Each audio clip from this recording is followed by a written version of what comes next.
paying attention to for you personally. I'm Dr. Rob McKenna, and welcome to the WiLD Conversation, where we make the best thinking in psychology, leadership, and organizational science accessible to leaders who are willing to learn and edit for their sake and for the sake of others. So what are the 15 most important trending conversations for leaders in 2024? At the end of 2023, using AI, we conducted a content analysis of those conversations in the chat that included hundreds of responses from hundreds of individuals who took part in this grand project called the WiLD Conversation in 2023. And what emerged were 15 trending themes that provide incredible insight into the real things that leaders are talking about and that are on their minds right now. We crowdsourced this wisdom, and the 15 themes fell into 4 major categories of learning, including developing a whole self, developing whole leaders, developing whole relationships, and developing a whole culture. And I want to give you some rules of engagement as you read these comments, as we talk about these things. Let me provide some framing. First, these are based on the actual aha moments experienced by hundreds of leaders. It wasn't simply them parroting something back, but based on an in-depth and honest conversation they had with 3 or 4 others. You are those people. Second, these comments are nuanced, personal, and include questions they were asking themselves that connected the business side of their lives to the rest. It was a whole conversation. Third, there is an assumption in this community of hundreds of leaders, and the assumption is a shared aspiration for wholeness in the face of the brokenness we feel, and a desire to continue to learn and to not be stagnant. And finally, I am a social scientist by profession, an empiricist, and I'm pretty picky about the research on trends that I listen to, and I believe there's a lot to hear in this experiment. So, shall we dig in? Let's dig into this. In the language of these actual leaders, this is the heart and soul of what they're talking about and thinking about. And today I'm going to present the first 9. In 2 weeks, we'll talk through the 10 through 15. And as I mentioned to you, these 15 trending conversations fell into 4 main categories: developing whole relationships, conversations that were all about the things we wrestle with in our search for relationships that are healthy, and not only questions about the relationships, but personal questions about how we can be our best for others and for ourselves as we build enduring and meaningful connections. The second one was developing a whole self, what it means to slow down, to be present, to be aware, and to be effective. Developing whole leaders, what it means to actually and effectively make an investment in the efforts of others to be whole and to be seen as whole. And finally, developing a whole culture, and key questions regarding what it means to take our own personal development of ourselves and others to another level as we establish learning as the norm in our organizational and cultural lives. So let's jump into the first 2 major categories in the first 9 that came up. The first one I mentioned was developing whole relationships. And I'm going to mention to you these themes that emerged. This is the first of the 15, was listening and seeing others more deeply. I believe this is going to turn into something in 2024. We see a lot of this happening and trending out there. These conversations explored the multidimensional nature of listening, how to truly see and understand others through deep listening, and why listening is a critical leadership skill. That's trend number 1 in this whole developing whole relationships area. So number 2, the importance of empathy and directness. These conversations explored empathy as a key for connecting with and motivating team members, but requiring vulnerability. Leaders were deeply invested in exploring how to lead with empathy while also providing necessary directness. You all, this is what you said. So this is what the community of leaders, hundreds of people across this year, have said. Number 3, this is all in that same category of developing whole relationships, having difficult but important conversations. And this is what was said: important growth and progress often requires tough dialogue.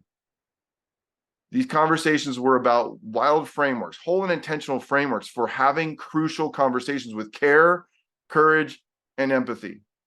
We got to keep talking about that. Number 4, dealing with challenges and problem people while fostering growth. Can you imagine developing whole relationships? That was number 4. Dealing with challenges and problem people while fostering growth. Challenging team members provide opportunities for self-direction, self-reflection. This was a reflection. Challenging team members provide opportunities for self-reflection, modeling integrity and fostering growth and the shift in mindset in what we are thinking and believing to make this happen. How we think about and deal with challenging team members. Number 5, the last one in this category of developing whole relationships, motivating and inspiring others through purpose. True motivation comes from within, but leaders can inspire it in others by connecting work to purpose, modeling passion, and understanding intrinsic motivators. I want to say a little bit about this as I read through the comments and what the content analysis produced on these first 5. We have a deep need to listen and to be seen, but we struggle to see others effectively. And if empathy and listening were easy, we wouldn't be having this conversation. And we often struggle because we fear being seen whole. The whole story is wild and can easily be misunderstood or even used against us. And it was clear that the leaders across this community saw whole relationships as the need for both and thinking regarding how relationships work. The connection between empathy and directness and the necessity for both. The need for dealing directly with problem people who are causing emotional stress for other team members while continuing to see the needs of those problem people. And seeing the potential learning as team members work through those problem relationships. And the controversy and what makes this interesting is that this community of leaders put the reality on the table for us. They set the table for us. Relationships are hard, and managing them effectively is not as simple as just showing empathy and being nice, but also includes being honest and direct, but always from a perspective of intentional connectedness to the needs of others at the same time.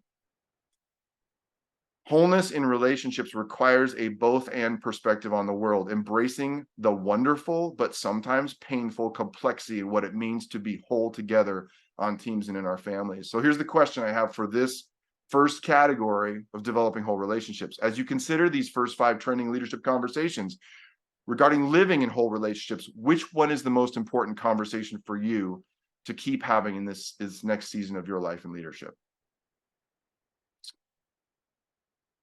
The second major category of trending conversations were about developing a whole self. And here were the trending themes, which is number 6 on our list of 15. It's all in the category of developing a whole self. Self-development to develop others.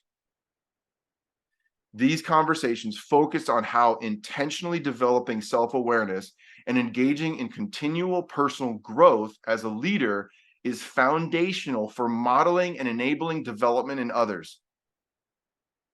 I think that's big news. We don't talk about that, right? That self-development is required to develop others on so many levels. Developing ourselves is necessary if we are to achieve our goal of developing others. Number 7, still in that same category of a whole self, focusing on other-centered purpose for the long haul.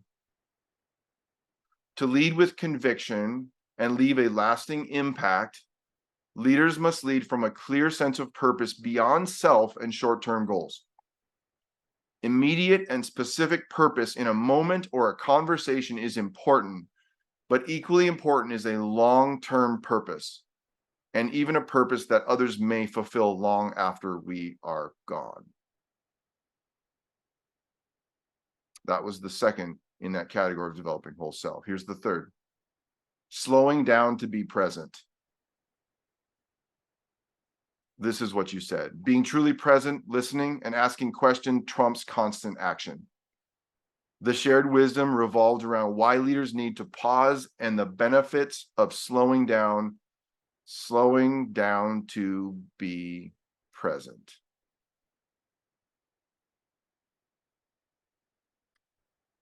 The next one in this category, number 9 on our big list of 15. Intentional action over compulsive hustling. Achieving work-life integration and avoiding burnout requires leveraging hustle strategically while building regular rest, reflection, and intentionality into rhythms. Good golly, does that preach at me when I read that theme. Here are a couple of my thoughts on those themes that were generated by this community. We cannot develop others from a foundation that is weak. It is precisely why we at WiLD Leaders require the most senior leaders in an organization to be using our system along with their leaders. These trends reflect this reality. We have no business asking others to change something that we aren't willing to change in ourselves. And it's not just about modeling, but a necessity, because without a senior leader who is changing and growing themselves, or if we ourselves aren't willing to do that, the rest of the organization, or the family for that matter, gets bogged down developmentally. It is irresponsible for a leader to be developing everyone else at the expense of their own learning and growth. Real-time editing isn't something that is nice to have in a leader. It is a necessity. Real and deep editing is a fundamental leadership action, and any leader who says it's easy, which I have heard lots of times over the years, likely isn't really editing. Saying it doesn't make it so. The litmus test is the awareness of the courage that actual change and editing requires. And a long-term focus and being present in the moment are critical aspects of self-development. This is what I took from these comments, you all, is setting goals for the long haul, for things that are lasting and even have an eternal aspect to them is critical. And as my friend Ron Warman, who's a part of this community, said to me regarding the publication of my next book, like this last week, he said, write something that is relevant now, but eternal in the end. Write something that will last. And wow, so many leaders talked about slowing down the hustle for the sake of being present. Leaders are wrestling with how to build in new habits of reflection, learning, and intentional action, fighting the pressure to simply push the gas all the time and to live in healthy relationship between the tensions of presence and progress. And what is the controversy in these themes? This is what I saw anyway, and I'd love to hear more about what you saw. It is not enough to become self-aware and to simply talk about being present and our willingness to change. The reality is that there is a lot of noise, comparison, urgency, and fear that stops us from actually stopping, or at least slowing down. And if we're to serve others in our most effective and whole way, we must work toward realizing our inherent value. The ability to be still must include a deep settling in the reality that we do not have to be somewhere else. We can be right here. A whole and intentional self is aware, present, purposeful, and defined by choices over compulsion. And a whole self is a person who is aware of their own value, but not defined by it, focused on their sustainable service to others within their influence. So there's a lot there. Here's my question for that part on developing a whole self. As you consider these next 4 trending leadership conversations regarding developing a whole self, what we as a community have talked about, which one is the most important conversation for you to keep having in this season of your life in leadership as we move into 2024? I am so incredibly grateful for the people, every one of the leaders who has been a part of the WiLD conversation on Fridays. And it's why I do not hesitate to invite someone who is in that moment of pause, of reflection, and a willingness to see that there's something that's got to change while also being affirmed. I don't hesitate to invite people to this because I love the leaders in this community. So with those themes, that's the first half of our 15 themes. We'll address the next in 2 weeks. But with those, let's keep the conversation going.